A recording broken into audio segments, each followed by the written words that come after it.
We've already seen that by 1925, Benito Mussolini was the absolute dictator of Italy. He was now Il Duce, or the leader. And him and the fascists would then proceed to consolidate more and more power. And they would use the threat of force. They did use the state security apparatus to enforce their will. They took over the press. They banned all other parties. But there was also a popular sentiment that was supporting them. People wanted a strong, or there were elements in Italy that were in favor of a strong leader, a charismatic leader like Mussolini. But then as we get into the 30s, in particular the mid-1930s, Mussolini starts to become more aggressive in terms of foreign policy. And this eventually leads to him becoming less and less popular, and also leads him to getting more and more aligned with the Germans. You might remember, going into World War I, he actually wanted to fight in World War I on the side of the Entente, which Italy eventually does do. And throughout this entire period, he does not want to rock the boat with Great Britain and France. But as his imperial ambitions grow, he'll find that he has more in common with Nazi Germany than, or he's finding more sympathy with Nazi Germany than he is with the British and French.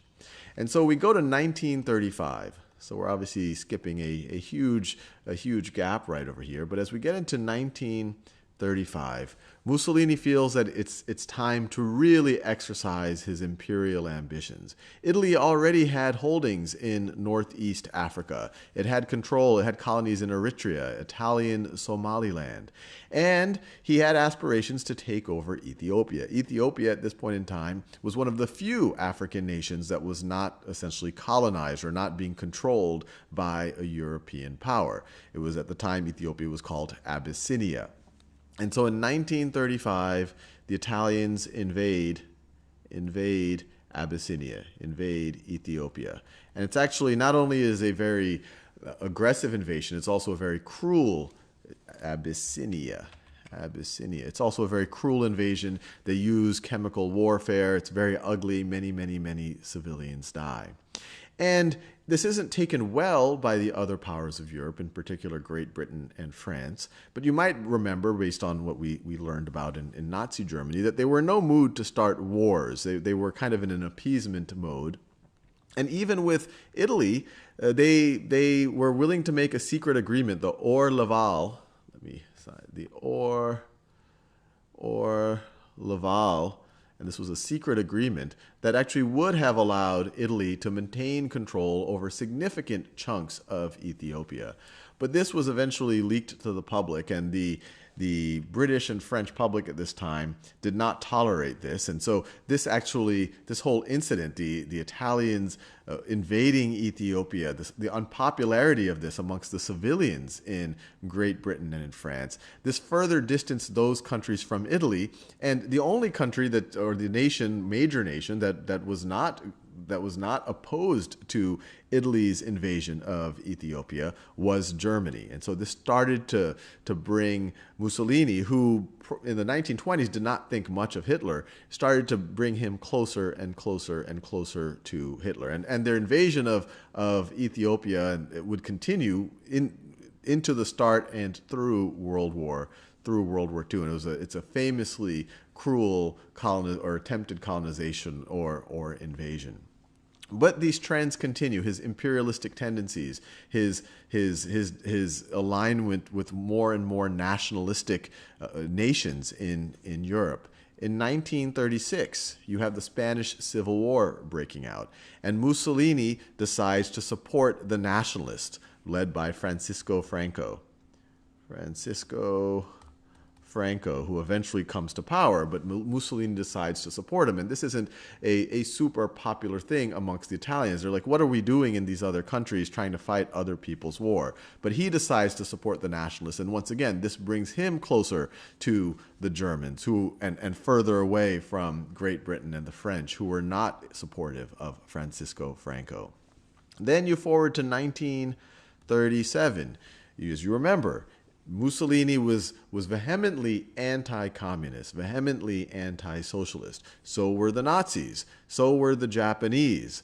And so in 1937, Italy joins the Anti-Comintern Pact. So Anti-Comintern Pact with Germany, and Japan. And this is essentially the nascent Axis powers. And this literally stands for anti-international communism. So they're going to join together and aggressively fight communism wherever it might show, international communism. And this would eventually be the basis of the Axis powers as we go into World War II. And so then we get into 1939. And by 1939, Germany is already aggressively expanding its territory. It had already executed on the Anschluss. It had merged with Austria, or you could say it had unified with Austria. It had already taken over the Sudetenland. It was in process of taking over a significant part of Czechoslovakia. And Mussolini wanted in on the action as well. So in 1939, he decides to invade Albania.